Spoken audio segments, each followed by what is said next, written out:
Hey there guys, and welcome back to another episode of Let's Speedrun The Legend of Zelda Link's Awakening. In the last episode, we got up here to the 8th dungeon by skipping the big scary fire, and in this episode we are going to be continuing on and defeating the boss in the 8th dungeon and all of that good stuff.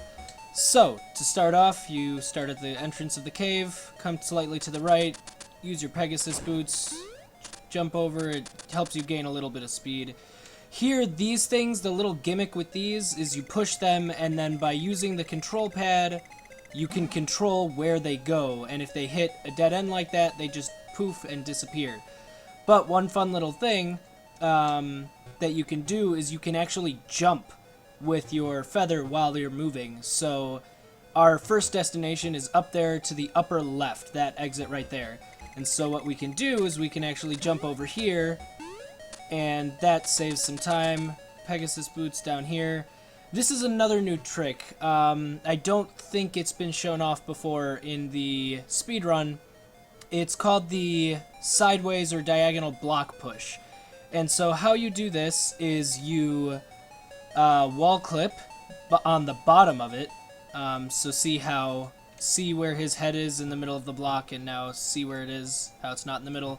So yeah, wall clip into this, and now you see that little, how there's a square in the center and then a little rim on the outside. I try to line it up so that his left hand, Link's left hand, is right there on the right side of that block, so kind of like right there. And boom, it opens up like that. So next is a trick that can be a little tricky with timing. It's not that bad, but it can trip you up. So first, what you want to do is position yourself about like this, and p-hats. Oh, p-hats. I hate p-hats.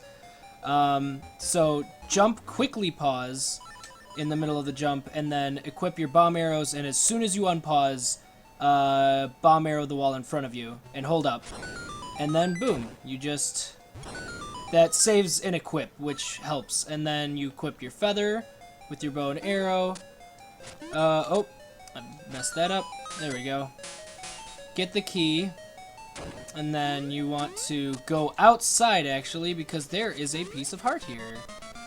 And then when we go back inside, we're going to use the pause screen to skip the text. And actually, oh, I equipped the wrong thing. There we go. And equip the hookshot and feather. And actually, just as a safety precaution, you don't need to do this, but if you're low on health like I was, there's a little heart down here, just as a safety strat. Then you can come over here, actually, and wall clip in here, and you can do another diagonal block push. Or you can just push it the way that the developers intended by pushing this one up and this one to the side. Either way, it doesn't really matter too much. Then we just want to go in here. Jump down here. Oh, don't kill the snakes, but unlock this key right here. Hookshot over. Now this is a cave that can be kind of tricky. What you're supposed to do is wait for this to come back. But if you time it really well, you can jump off of the ladder onto the platform. But I'm kind of inconsistent at it right now, so I'll try it a couple times. But just to give you the right idea, you just kind of want to time it and jump. You can make it. It can just be a little finicky with timing, and also how long you go down the ladder before you jump to the side, etc., etc. Not my favorite cave. Probably my least favorite, actually, and then you can make it over there in one cycle. And now we have the mini-boss. All we do here, we just do 4 jump slashes, like this. Oh, and be careful, because if he winds up and hits you, you go right to the beginning of the dungeon, which can be kind of annoying. And, okay, I got that fairy. That's good. So now we want to warp back to the beginning. Do not, or actually,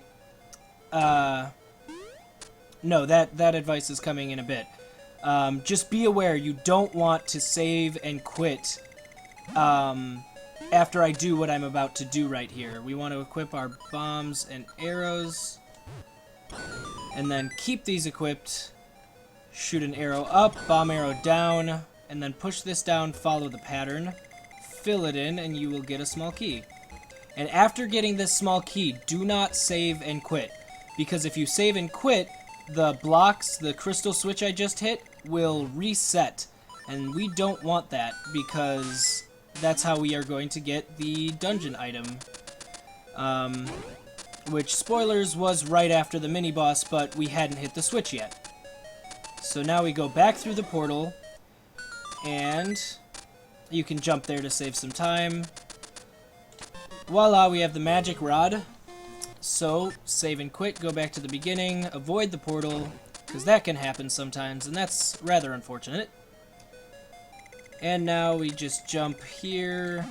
We want to go through this staircase, jump up the ladder, equip your magic rod, kill everything. Ice blocks are annoying. Just jump up here. And the reason ice blocks are annoying, to prove the point, that happens every time you run into them, every time you walk into a new room. You can't avoid it. Well, you can avoid it, but if you walk into one, you have no choice but to sit through that text, which can be rather annoying. This guy is easier than ever. Just sit here and spin slash him for days, and he's done. And then we want to go up here. Alright, this room, you can actually, when you're going up right here, like that, you can jump up. I've seen people do it where they jump diagonally, but I've never been able to get it to work, and more often than not... okay. Basically, that happens where you accidentally hit the wrong direction, and it just disappears in the middle of moving. And so I usually just wait until it started covering the very last block to just jump and save a little time. You could save more time here, like right there. Now we want to save and quit. But anyway, yes, you can jump more, save a little bit of time, but I don't do that because I've never been able to get it consistently, ever, actually. So, yeah. But that really comes down to personal preference. This room can be kind of finicky. There are a couple of different strategies you can use.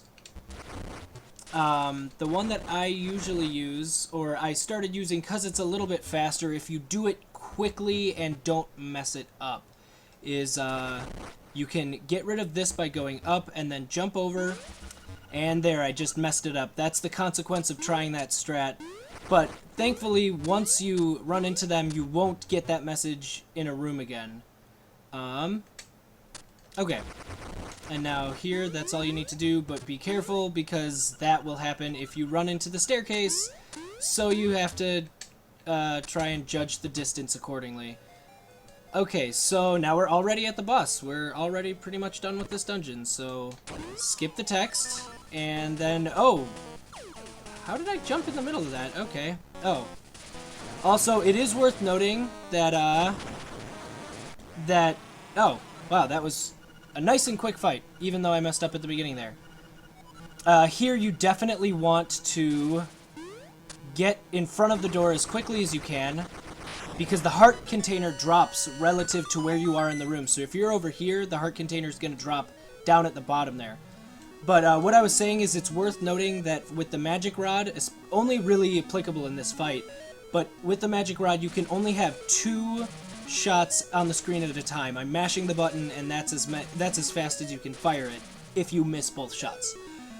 So anyway, yeah, that's about it for this episode of Let's Speedrun Legend of Zelda Link's Awakening. In the next episode, we are going to be doing the last little bit of collecting that we've got to do in this speed run. Well, there's one more thing after the next dungeon we have to do, but we are going to be collecting the last secret seashell and powering up our swords. So until then, thank you guys so very much for watching, and I will see you next time.